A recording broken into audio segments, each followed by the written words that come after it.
Hello, good afternoon, everybody. Welcome to the Spirited Art Studio live today, as it is each Wednesday at 1:30, as we are continuing to have a live stream on Facebook and also on Monday nights at 7. We are doing this as an alternative to having our community-based art studio live in person in our space that we have that's been given to us graciously by Robertson Wesley United Church. It's an art studio that where people can gather together to be creative, to do art, and to connect with each other, and in just a very informal and fun way. It's nice to see some of you dropping by already. Welcome. Thank you for joining in. So today I'm thinking of just how important it is just to take some time to just be still and just have time to meditate, and maybe time for prayer, and just taking a mental health break can be so simple as going out and enjoying the sunshine and going for a walk and just noticing the fresh air and the flowers and the greenery and everything that we can see in this season. And also, even on these days when it's raining, as it is here in Edmonton, we can still enjoy going outside in the rain and listening to the rain, maybe underneath our umbrella, or if we just have a hood of our jacket and just enjoy the rain as you just go for a walk in the fresh air. But I'm just feeling like sometimes another thing that might be nice on a grayer, gloomier day as it is today, to just light a candle. So that's what I'm going to do. I'm going to light a candle.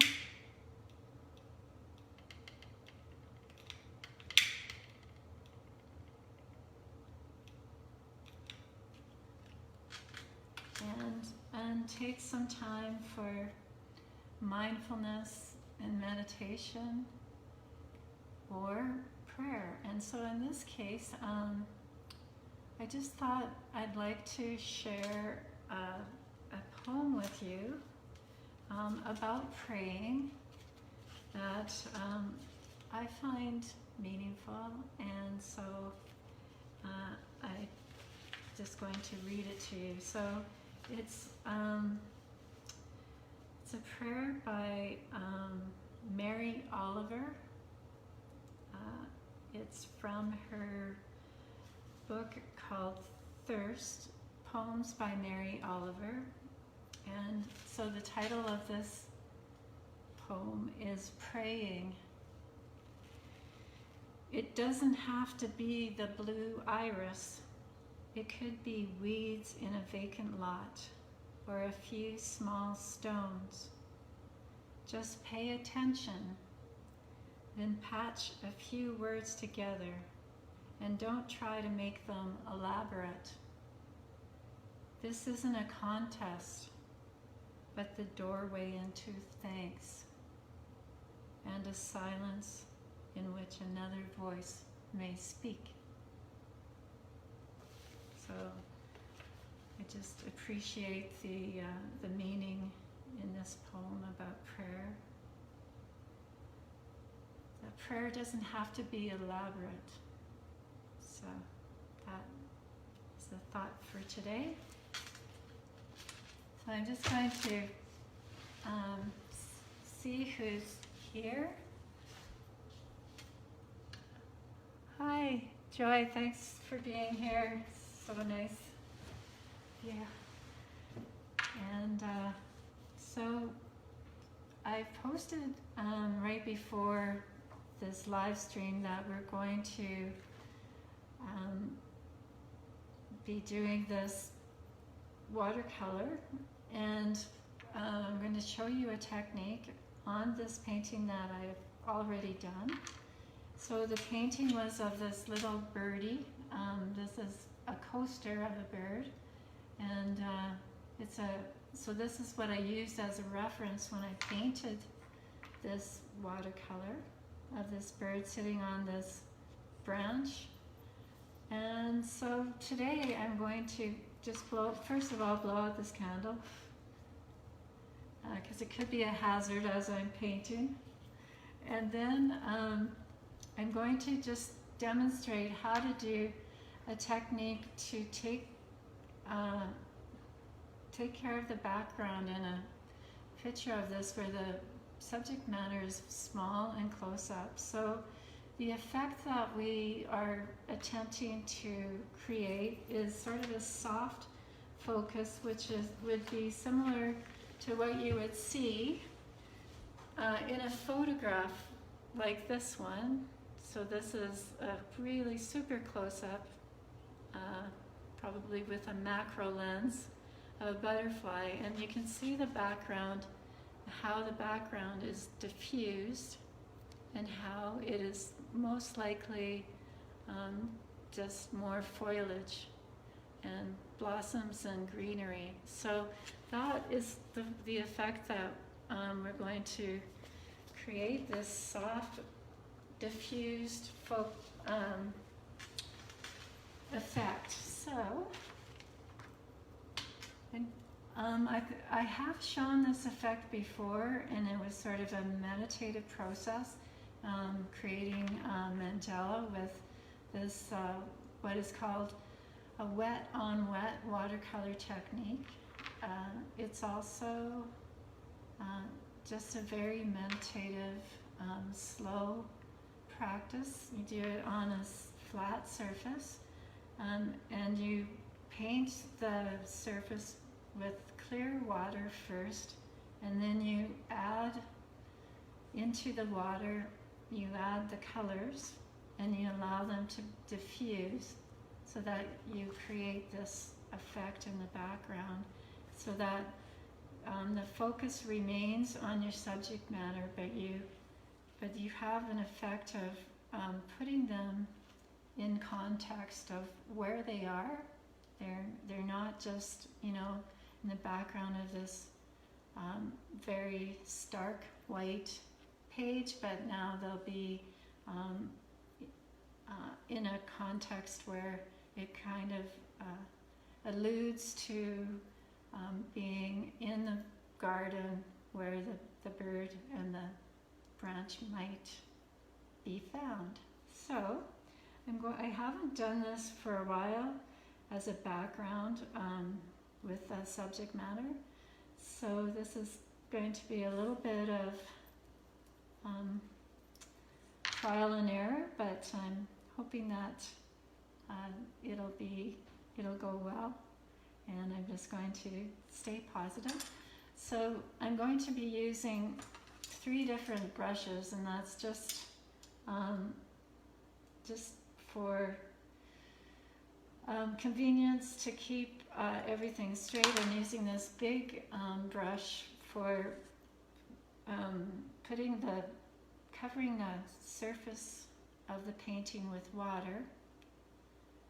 And I see some of you are beginning to comment, and I will check comments. If not, I don't think I will during the demo, because one thing is you really have to stay on top of this technique in order for it to work, because the water can dry quickly, and then it won't have the same effect. So you'll hopefully see what I mean as I begin to paint this and go through this process.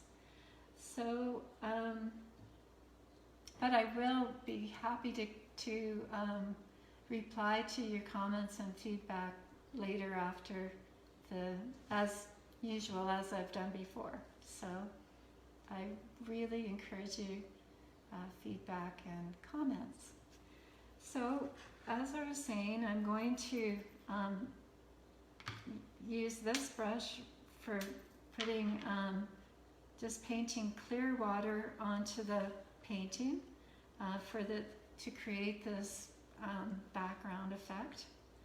And then I'm going to use a different brush for the greens, and I'm going to be adding the green into the clear water and allowing it to diffuse into the water and to create this soft focus effect that I'm hoping to achieve. And it's not as easy as it sounds, as you may see when I'm applying this. It is really important to have your surface really flat and tape down well so that it won't, so that the water won't pool, and so that will have a better effect. So yeah, so I think with all of that in mind, I think I'm just going to begin. So first of all, with the, and I just add the smaller brush, I will be adding some pinks, again diffusing it into the water, and so hoping to create this effect of the soft focus. So having the pinks and the greenery in the soft focus in the background. Oh, sorry, I just got it. Sorry about that. This is what happens when you have live streaming. So I'm going to, I'm glad that ring sounded before I started. So I'm going to begin with my clear water, painting it on the surface. So I want to create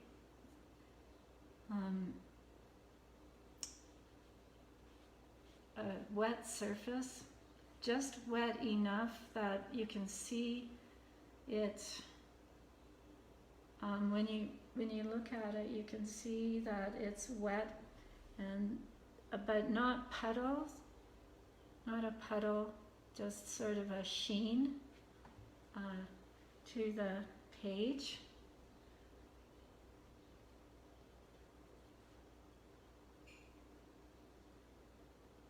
Okay, so I'm just going along carefully to the edge of the subject and not too close to it, so that when you're adding paint, it's not going to, it's close enough to the subject that it'll look like it's behind, but it's not going to overlap. So you want to be really careful that this doesn't overlap with your foreground. So it's really important to work quickly so that the clear water doesn't dry before you have your colors in place. So I'm just going to mix up my green. I'm using this palette of colors that I used for my greenery in the foreground, so that it'll have the effect that the same colors are in the background, so it'll be in the context of the colors of the branch, and the leaves and the blossoms are consistent with the colors of the background, so it looks like the same thing is in the background, it just happens to be not in focus. So I've got the color mixed up, and I'm just going to drop it into the paper where I have the wet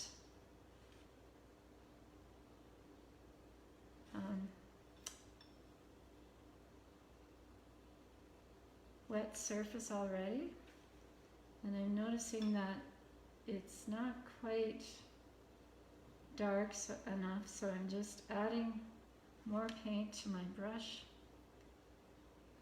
and continuing to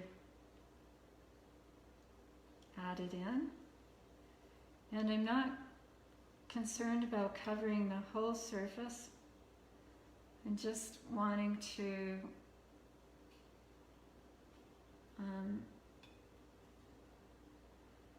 sort of show the subtleness of the background, and that it doesn't have to be filled in solid. It's just going to be just a very varied color, just as it is in the foreground, again just in a more softer diffused focus. So I'm just going from the darker blue color and then adding the lighter green,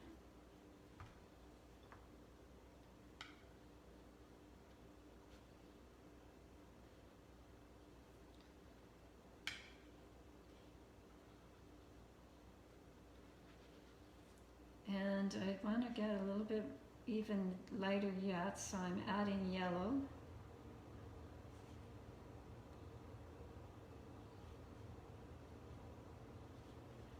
And I want to leave enough of the surface completely white, and I also want to get some pinks in there, as we have in the foreground. I'm adding this soft pink to the background.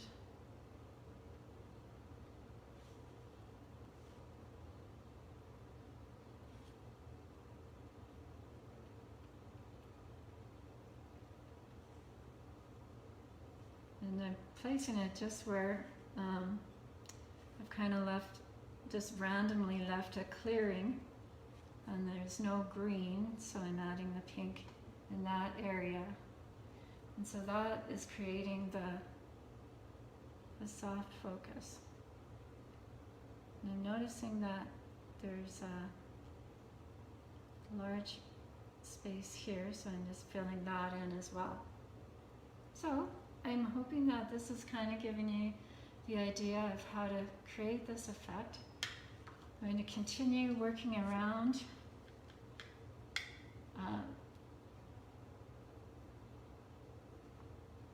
and it's really important to keep going while the surface is still wet, so that the effect will stay sort of diffused and soft, and if you let the surface dry too much while you're doing this, you will get an effect that'll show that a run back, and it'll create a little harsh line in the paint, and so that will take away from the soft diffused background that we're wanting to achieve. Okay, so I'm continuing to take this, and I always like to check it out by, when I can't see it, I just look down closely and see that I've got the water the way I want it, and then continue with dropping in the different colors. So that's quite a bit of blue, so that could look maybe like the sky peeking through. And just adding in green by adding some yellow to the blue.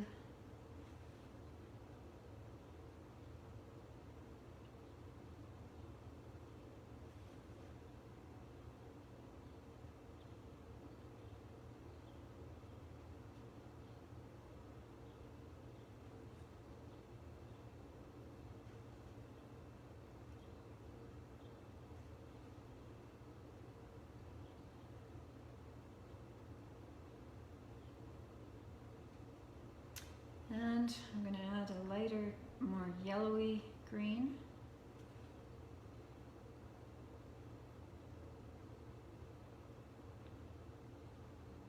And I'm noticing that one area is kind of pooling a bit. And so I'm just going to pick up the color in the pool by dabbing a dry brush into the pool of water color. I'm picking up some of it back off the page. So I'm continuing around and adding more water to the page over here before that edge gets too dry.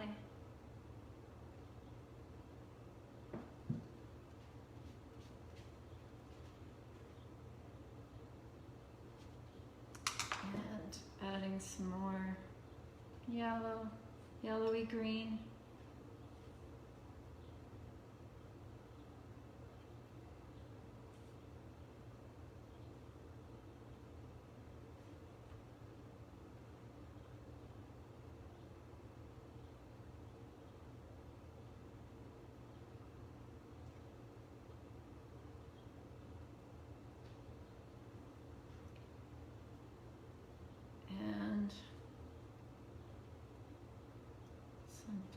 Bluer greens. So I hope you can see all of this okay. I was hoping that you can see the palette as well as the painting.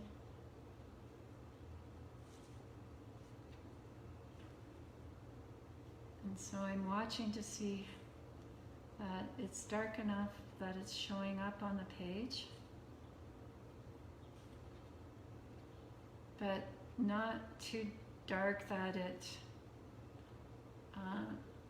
that'll compete with the foreground.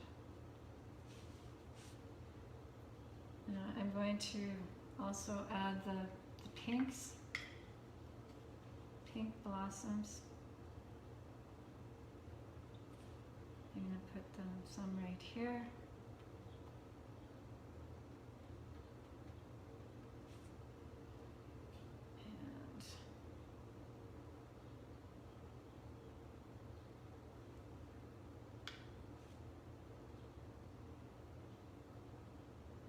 Some over here.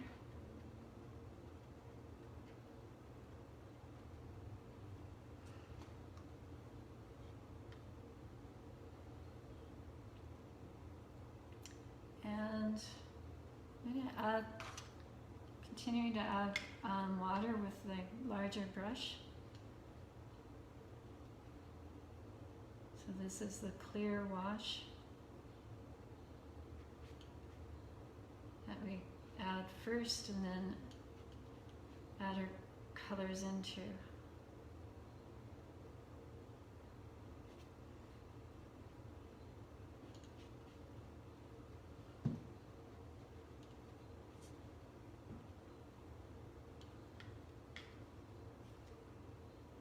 This is one of my favorite techniques because I think it's just fun to do and relaxing.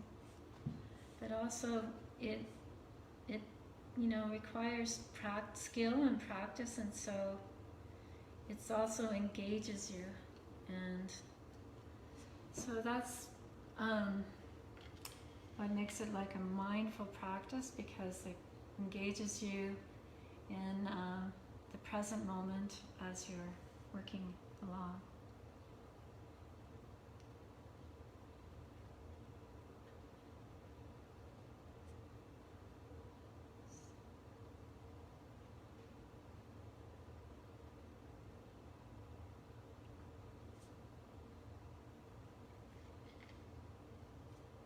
Okay. Now I meant to continue using this only for the greens and not the blossoms, so it's having a bit of a purpley effect. I was intending to only use this brush for the pinks, but I did not do that, but I'm not to worry. I think it's going to be okay. I again am going to use a dry brush technique just to dab into the wet water on the surface of the paint so that I don't have large pools of water sitting there. Now I'm going to just finish creating the watercolor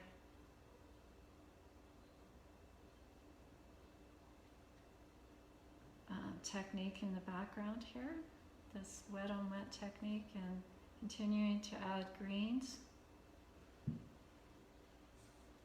And I'm not going to go back into the surface where it's already dry, because that would ruin the softness of and the quality and the effect that I'm trying to achieve. So that's why you want to do it quickly and as thoroughly as you can, and not be too particular and fussy about it, or you will run out of time, and then the effect may get lost. So I'm just going to finish off in this corner.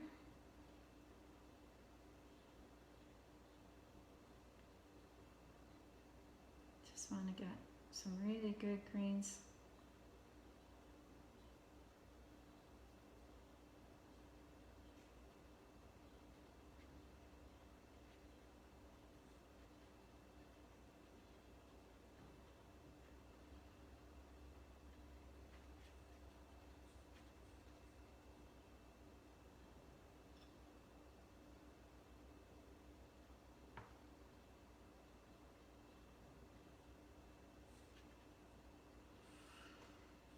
Okay, so that is my background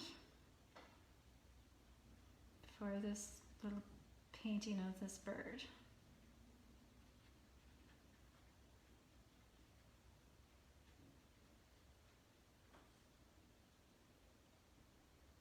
Just about finished anyways. It's never finished till it's finished.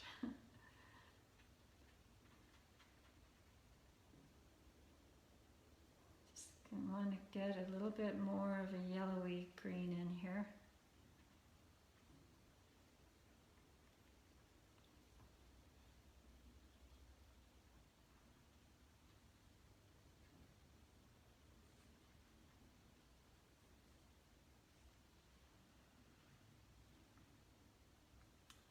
And that's it. And I'm kind of concerned that I might be getting a run back up here where the wetness of the page came in contact with part of the page that was already dry, and that is what can cause a sort of a ridge to appear that I'm trying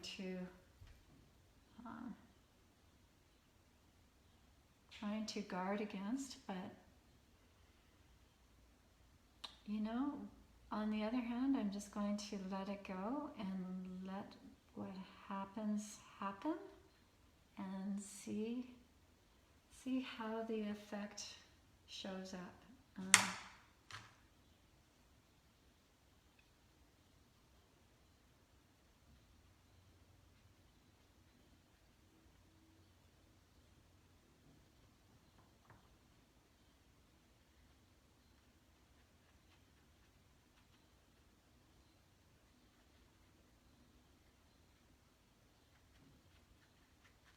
So overall, I think it has taken on the effect of a sort of a diffused, soft focus in the background. So when it's dry, I'll take a photo of it, and I don't want to lift it up right now and show you, because then it'll drip and cause problems with the effect. And so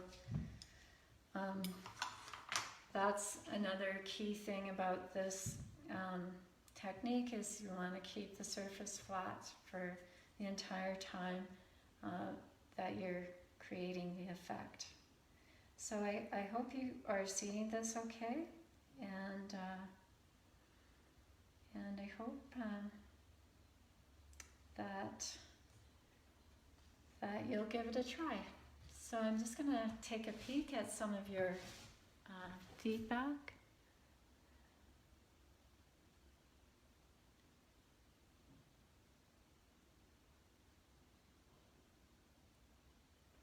Okay, yeah, it's great to, thanks Pan for your comments, and Mary and Diane, great that you're here and watching, and I think we're finished for today.